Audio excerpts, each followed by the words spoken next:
Welcome Home Radio Podcast. Are you looking to buy or sell your home?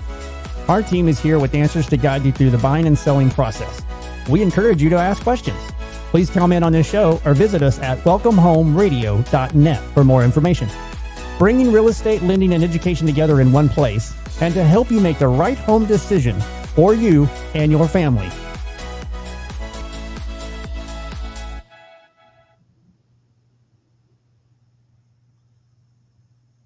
And welcome to Welcome Home Radio, where real estate, lending, and learning come together. It is February 12th, and what a Super Bowl, what a time talking about economics is just growing in this country. The real estate market is moving forward, and this is where we've changed our format to your turn to ask. We're going to start answering all the questions that we've been asked about, and we're going to get started. But first, I want to welcome my co-host, Thom and Jeff. How are y'all doing? Doing very well, thank you. Great. Great to see you guys. Preparing for Valentine's Day to make sure my loved ones still love me. Oh, thank you for the reminder for all those out there. Is that all it takes? It's flowers and chocolates on one day. That's it. That's it. That's all I got to do. Well, I'm not doing flowers or chocolate. I'm going to write a note. Handwrite a note. We'll see how that goes. Can we read that? Is that hey, now take it easy on that. That's a little tough. That is a little tough. Well, hey guys, we got some questions here. Your turn to ask. So I want to jump right in. This first one's really interesting because I'd like to get your feedback on how this first month of the new year started, what we're seeing happening. Home values have gone up. Is it a good time to cash out at these high rates, pay off other debt, or even invest? What do y'all think?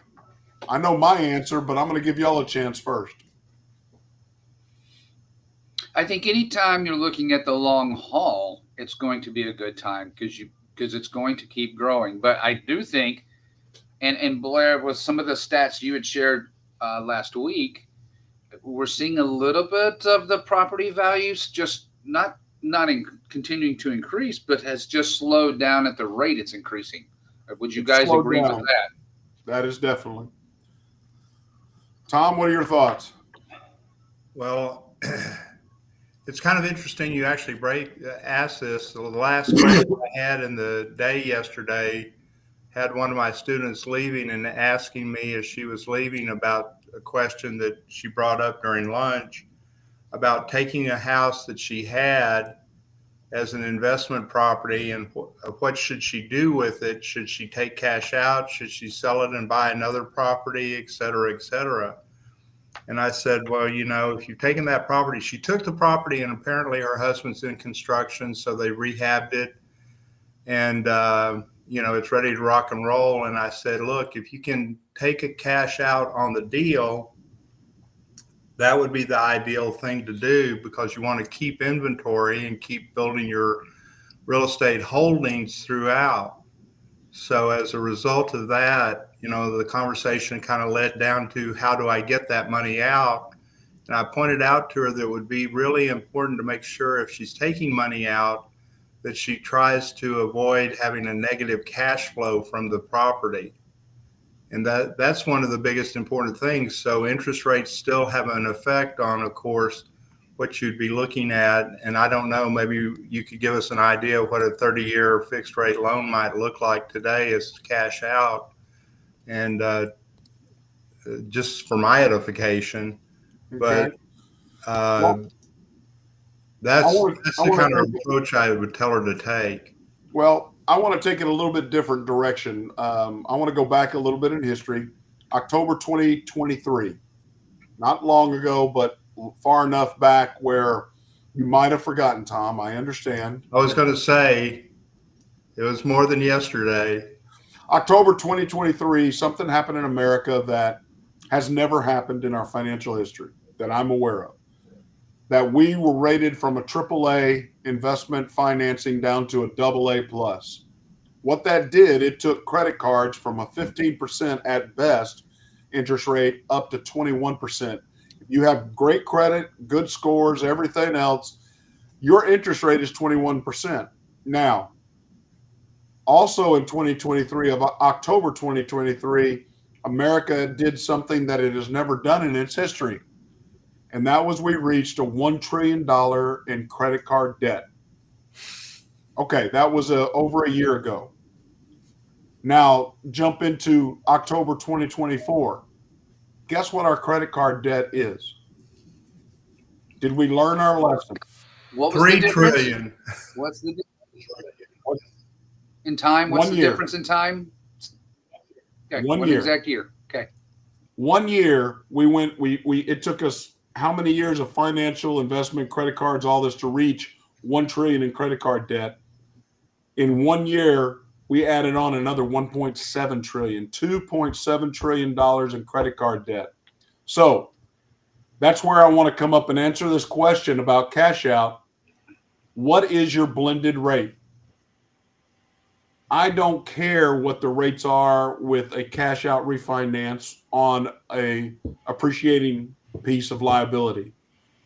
But if I have 21% credit card debt and I choose a 7.5% cash out refinance, which one's better? I'd go with the 7.5. Plus, it's still, you talked about it is an asset. No matter what, that is still considered an asset. I've never heard someone call a credit card an asset. Well, it's also a mortgage is the only. Okay, I have a credit card that's an asset. Well, finally heard it here. So again, what is the blended rate? If you're paying on a car loan, a mortgage, a credit card, student loan, you blend all those rates together, I guarantee you those rates are higher than what one single mortgage would be on a cash out refinance. I mean, I can help do that for anybody if they're looking at it. So home values continue to go up. Use that equity. If you have to, don't struggle and dig your hole so deep with credit card debt at those high interest rates, especially if you're paying minimums. So what's the fear and concern, Blair? What's if you can sit down and say, let's realistically look at this, and I know you're not going to give anyone any advice that's not going to be their best interest, but what hinders people if that's really a better way to go about it? Well, I think because our society has locked in what the Fed did by holding rates so low for so long, they think they're going to wait for it to be at 2 or 3% again, and that's an unrealistic desire. It's not going to happen.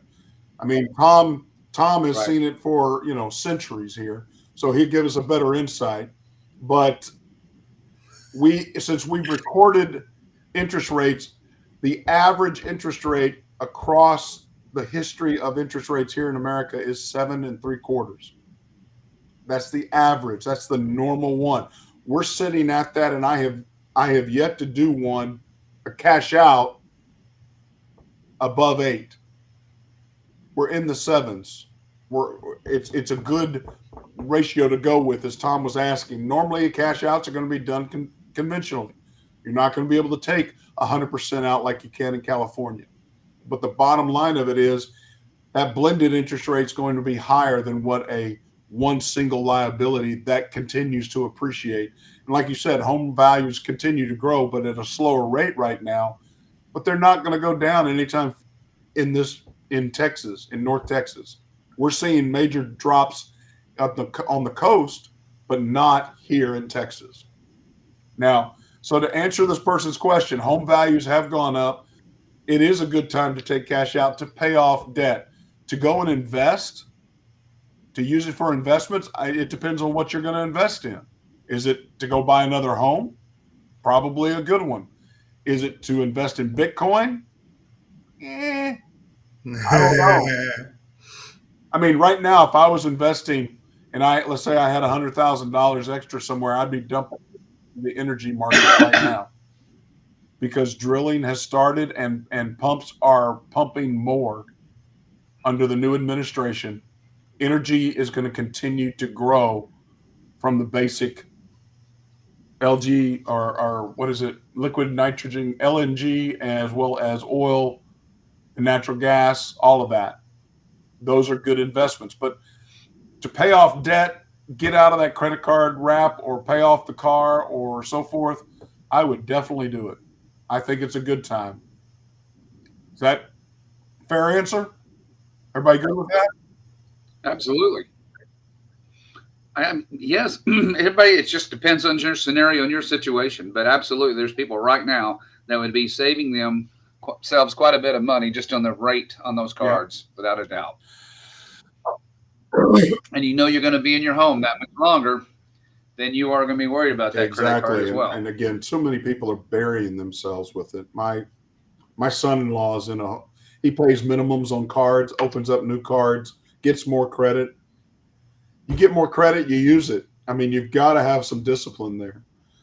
So, Tom's unfrozen.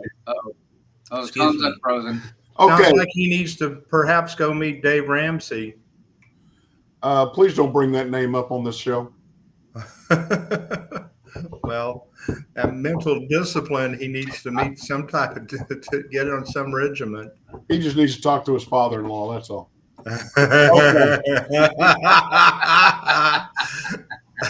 Moving on. Lucky dog, Professor. There we go. This is a question that is generally asked around this time, especially first-time home buyers buying a home. Taxes are due. Do I pay them, or does my mortgage company pay them? And again, we still get bills, even though you're paying into escrow, you're paying your to your mortgage company, and they pay your annual home insurance and taxes. You still get a bill. Don't double pay it. But if you're a part of that group that was put 20% down, or you've done a refinance and you don't pay your escrows anymore, then yes, you owe you owe that. So it depends on your mortgage, but normally the mortgage company, if you're VA, FHA, any government loan, you are definitely, the mortgage company will pay that because you have to pay escrows in. Conventional. As the property owner, you will always receive your tax bill, and you sign a document during your closing transaction. If you have escrows, or no matter what, they'll at least receive a copy of the bill as well, because they hold the mortgage to your home. Both entities, you and your lender, receive a copy. You just saw Jeff do the disclaimer, didn't you? Yep. Did the disclaimer. That's right. You know, it's funny, at a closing, there's only 3 documents that are really important. All the rest signatures are nothing but CYA documents because somebody sued somebody at some time. A very litigious society we live in. Very, very, very. Again, taxes are due. Now, I also want to encourage you, look at your tax amount. Challenge those. You're going to get them in June, the amount that's going to be paid at the end of the year. If you don't agree with that, you have the opportunity to challenge those taxes. How the county does this, they'll take 1,000 homes and put, hey, we're going to put 10% raise on everybody in these homes. And guess what? 92% of Texans never challenge their taxes. 92%. That's amazing to me. Everyone should challenge your taxes. Now, you only get to challenge your taxes on your primary property, your investment property, all those sorts of things. You can challenge them, but again, they can raise them 10, 15, 20%. Right, Tom? Well, I protest all my rental properties every year, and normally when I go through, they'll give me some type of break on every property. I've been pretty fortunate over the last few years. It's gotten complex because I own properties now in Denton County and Smith County, and so I've got those other places, but they still are pretty good about giving me a break on my property taxes even on those properties.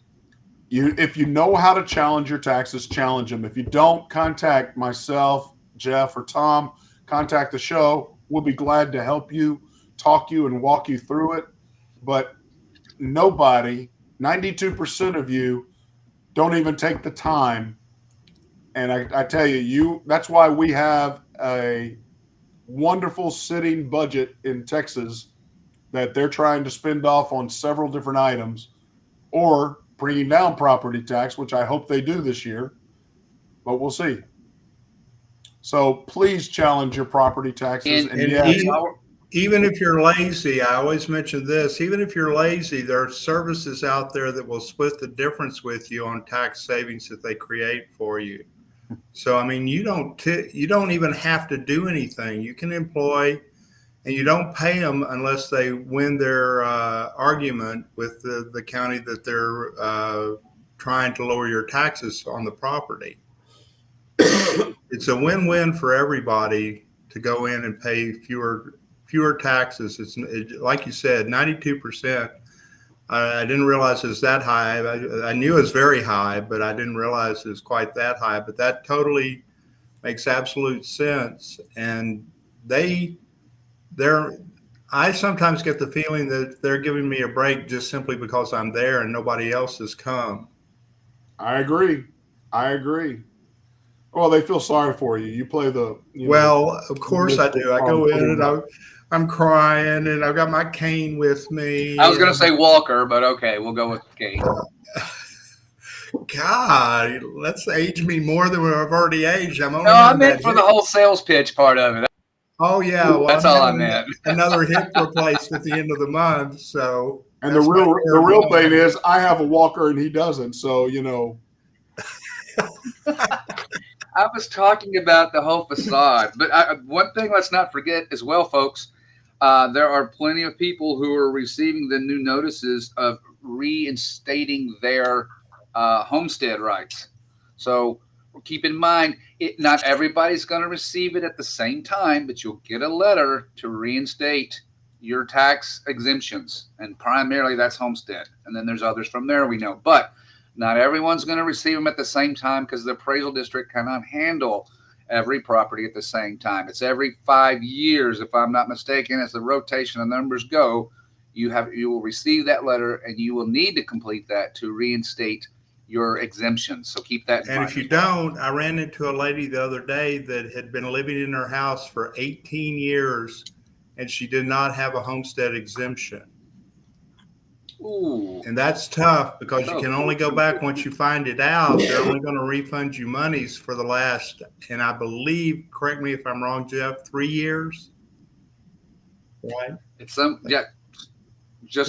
don't know. I'm not going to swear to that, but it's in that range. She lost out on 15 years of homestead exemption on her house. And she definitely is a person that could have used that money. You didn't do the math on that. I did not. I Okay, that's I didn't want her to be crying any more than she already was. Well, we've answered that question way further than I think the person wanted it to be answered. So your taxes are due.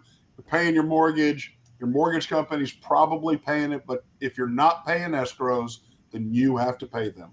Otherwise, it's just a notice to tell you the value. And yes, challenge your taxes. I've never gone through a company. I've always done it myself. It's easy. But like Thom said, if you just don't have the time, you're frustrated, hand it off to someone. It is well worth it. And you can file that homestead exemption.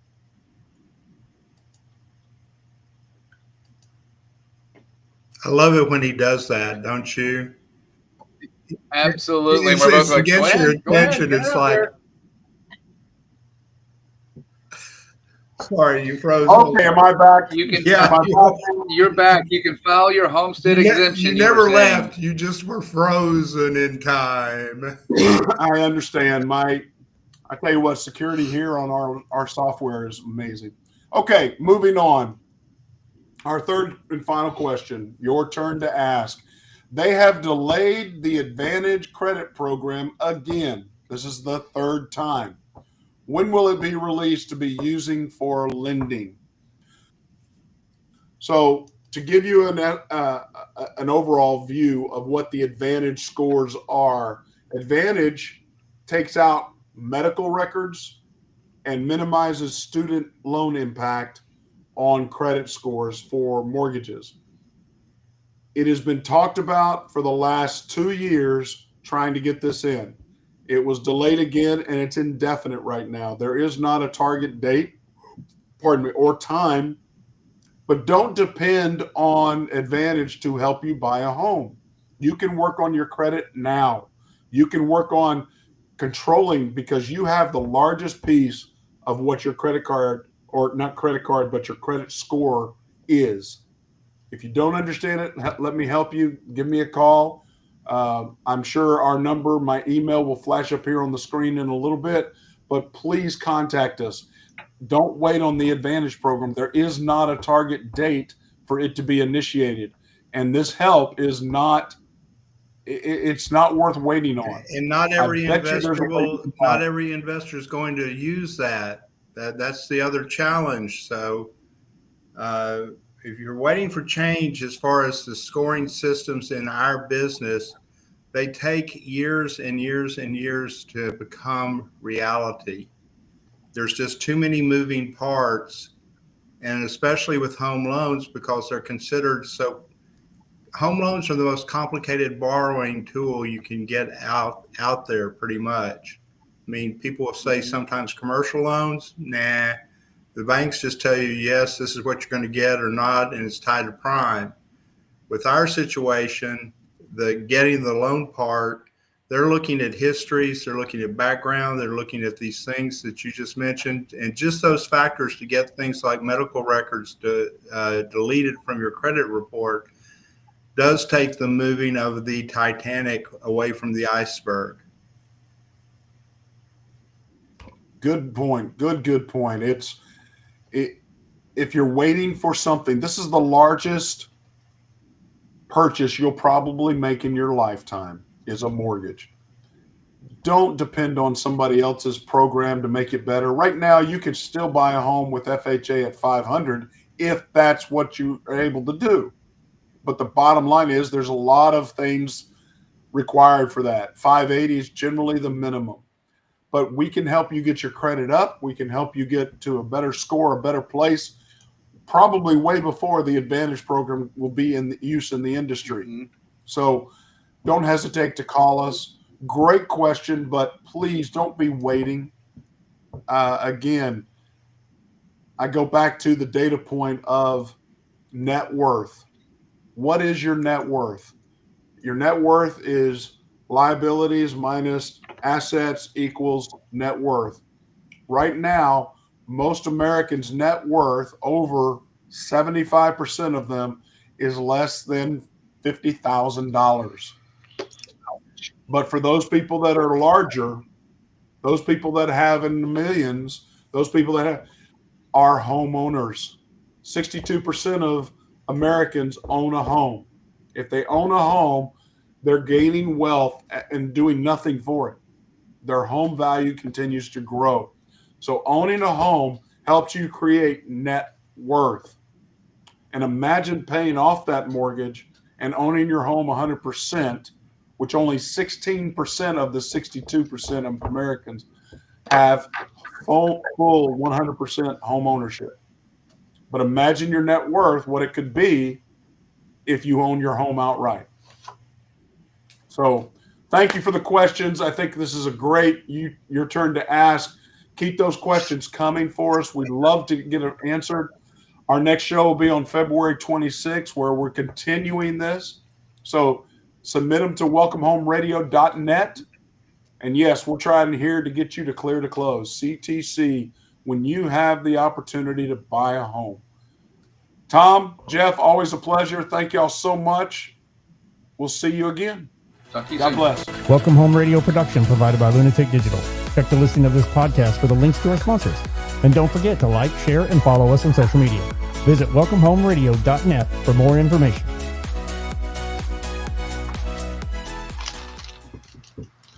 This was a Lunatic Digital production. Visit lunaticdigital.com for all your digital needs.